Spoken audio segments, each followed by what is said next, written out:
నమస్తే, నేను మీ Zakir Hussain. Pak army chief girlfriend ఇప్పుడు ఇండియన్ ఆర్మీ అదుపులో ఉన్నట్టు తెలుస్తోంది. దీని గురించి డిస్కస్ చేద్దాం. ప్రస్తుతం మనతోటి సీనియర్ జర్నలిస్ట్ జగదేవ్ గారు ఉన్నారు. వెల్కమ్ చెప్పేద్దాం. Hi sir. హలో అండి. ఏంటి సార్, పాకిస్తాన్ టు ఇట్లా ఇండియా లవ్ స్టోరీ ఏంటిది?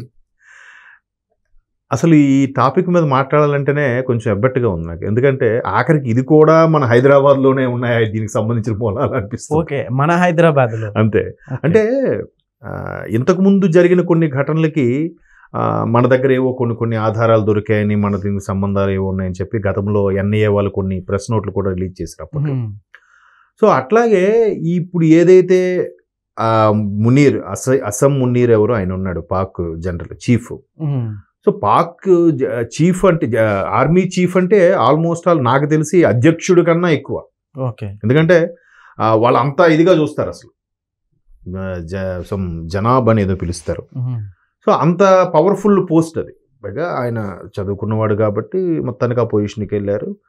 ఎందుకంటే గతంలో కూడా కొన్ని సందర్భాల్లో మనం చూస్తే పర్వేజ్ ముషర్రఫ్ లాంటి వాళ్ళు కూడా జనరల్గా ఉండి దేశ ప్రజాస్వామ్యంలాగా ఉండే దేశాన్ని కూడా సైనిక పరిపాలనకి ఈయనే మొత్తం అధ్యక్షుడిగాను చీఫ్గా కూడా వ్యవహరించడం జరిగింది, జనరల్ పర్వేజ్ ముషర్రఫ్.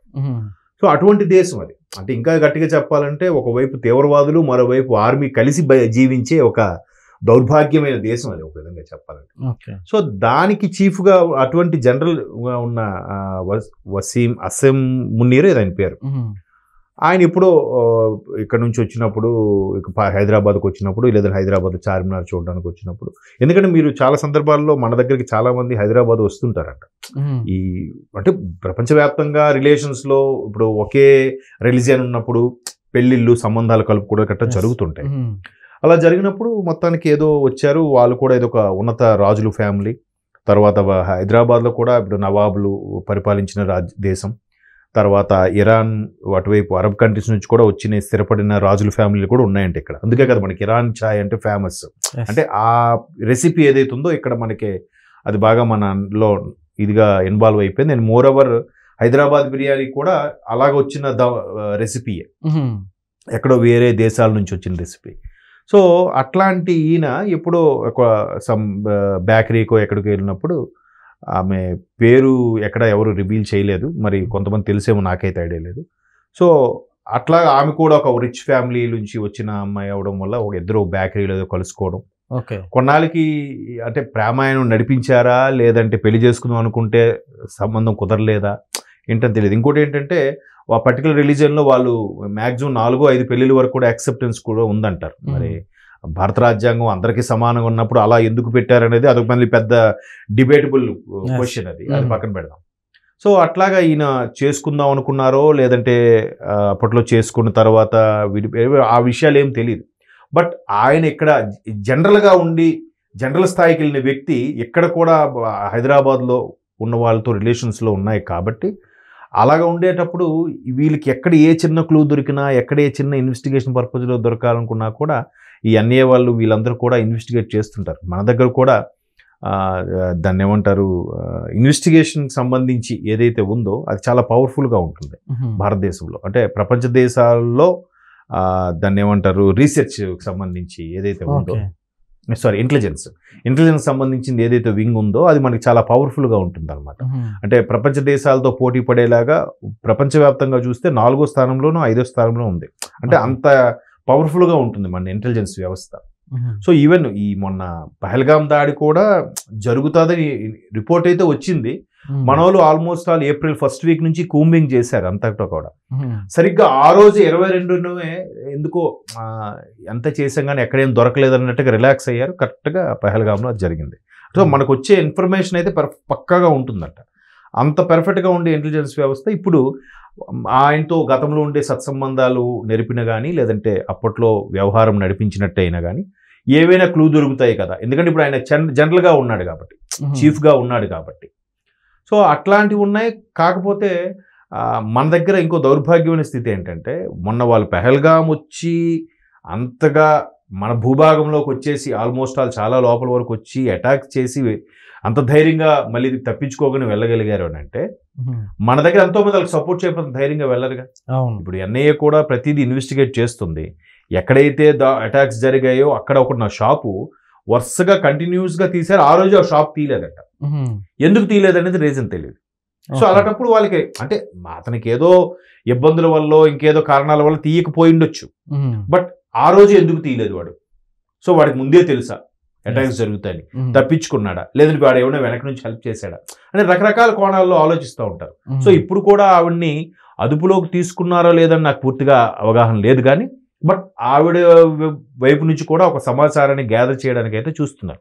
ఎందుకంటే మన దగ్గర ఉండే ఇంటెలిజెన్స్, ఈ స్లీపర్ సెల్స్ లాంటి వాళ్ళు కూడా చాలా జనజీవన సమితిలో కలిసిపోయి చాలా పక్కాగా ఇన్ఫర్మేషన్ ఇస్తూ ఉంటారు. అయితే ఇప్పుడు ఈ పాక్ ఆర్మీకి ఇక్కడ నుంచి ఏమన్నా రాయబారాలు ఏమన్నా చేసింది అనుకోవచ్చు సార్ ఈవిడ?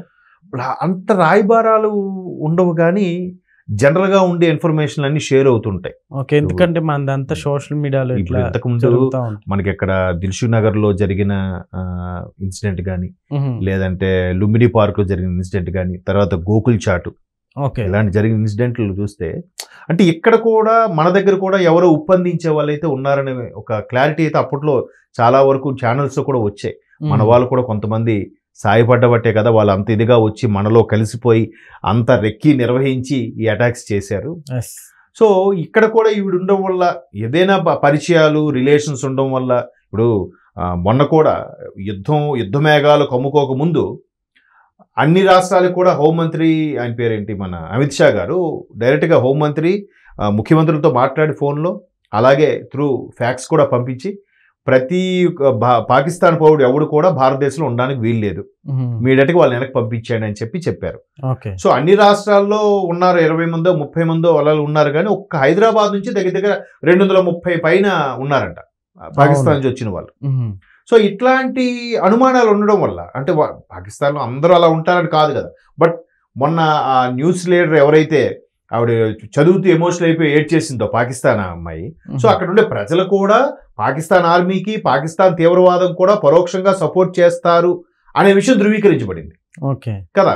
సో అలాంటప్పుడు పాకిస్తాన్ నుంచి ఇక్కడికి ఎంతమంది వచ్చారంటే ఇక్కడున్న రిలేషన్స్ కోసం వచ్చారా, లేదా ఇక్కడున్న భూభాగంలో ఇక్కడున్న ఇంటెలిజెన్స్ వ్యవస్థకు సంబంధించి కానీ, ఇక్కడున్న కీ పాయింట్స్ కానీ, ఇక్కడున్న ఇన్ఫర్మేషన్ తీసుకెళ్ళడానికి వచ్చారా అనే కోణంలోనే అందరూ ఆలోచిస్తారు. 2 రోజులు టైం ఇచ్చినా ఇంకా వెళ్ళలేదు అనుకోండి, వీడు ఎందుకు ఉండిపోయాడు, సంథింగ్ ఏదో ఉంది, వీడు ఎక్కడ ఏదో ప్లాన్ చేస్తున్నాడు, లేదా వాడిని అరెస్ట్ చేయండి, వాడిని అదుపులో తీసుకోండి, వాడి పాస్పోర్ట్ సీజ్ చేయండి. సో ఇట్లాంటి ప్లాన్ చేస్తారు. కాబట్టి అంటే అలాగా రకరకాల ఆలోచనలు ప్రతి ఒక్కరు కూడా అనుమానిస్తారు. జనరల్గా ఇన్వెస్టిగేషన్లో ఉండేవాళ్ళు కానీ, ఇంటెలిజెన్స్లో ఉండేవాళ్ళు కానీ, ప్రతి ఒక్కరిని ఇంట్లో వాళ్ళు కూడా అనుమానిస్తాడు. ఏంటి మాట్లాడుతూ బయటికి వెళ్ళి మాట్లాడుతున్నాడు, ఎవరితో మాట్లాడుతున్నాడు. ఎందుకంటే మన సినిమాలో కూడా మనం చూస్తున్నాం చాలా సందర్భాల్లో ఇంటి దొంగని ఈశ్వరుడైనా పట్టుకోలేడు అన్నట్టుగా ఉన్న పరిస్థితులు బట్టి ప్రతి ఒక్కరిని కూడా అనుమానిస్తూ ఉంటారు. ప్రతి ఒక్కరిని కూడా క్షుణ్ణంగా చెక్ చేయడం, వాళ్ళతో మాట్లాడడం, ఏంటి అని చెప్పడం. సో ఇప్పుడు కూడా గతంలో ఈ యువతి, అంటే అప్పుడు యువతి ఇప్పుడు మహిళ, ఈ మహిళతో కూడా ఆయన డేట్లో ఉన్నాడు, చాలా సందర్భాల్లో కొన్ని బేకరీల్లో, కొన్ని రెస్టారెంట్లో కలుసుకున్నాడు. కాబట్టి ఇప్పటికీ ఆ రిలేషన్స్ అలాగే ఉన్నాయా, లేదంటే ఈవిడ రిలేషన్స్ లేవా అని రకరకాల కోణాల్లో ఆలోచిస్తారు. బట్ ఇప్పుడు ఆడి ప్రేమ వ్యవహారం మాట్లాడుకోవడం మనకు కరెక్ట్ కాదు. అది ప్రేమ లేదంటే ఇన్ఫాచురేషన్ అని మనకు తెలియదు. కానీ సో ఈ మీడియాలో, సోషల్ మీడియాలో రకరకాలుగా ఒకప్పుడు లవర్ మన హైదరాబాద్ అమ్మాయి, దానికే ఉంది, ఎవరికి ఎక్కడ వెళ్ళిన తర్వాత ఏ కనెక్ట్ అవుతారో తెలియదు కదా. సో ఇప్పుడు ఆయన ప్రేమ వ్యవహారం మనం ఇట్లా సోషల్ మీడియాలో చర్చించుకోవడం కూడా అనవసరం నాకు తెలిసినంత. ఎంతవరకు ఇన్వెస్టిగేషన్కి ఉపయోగపడుతుందో అన్నంత వరకే చూడాలి తప్ప ఇవన్నీ మనం మాట్లాడుకోవడం అనవసరం. Okay sir, thank you.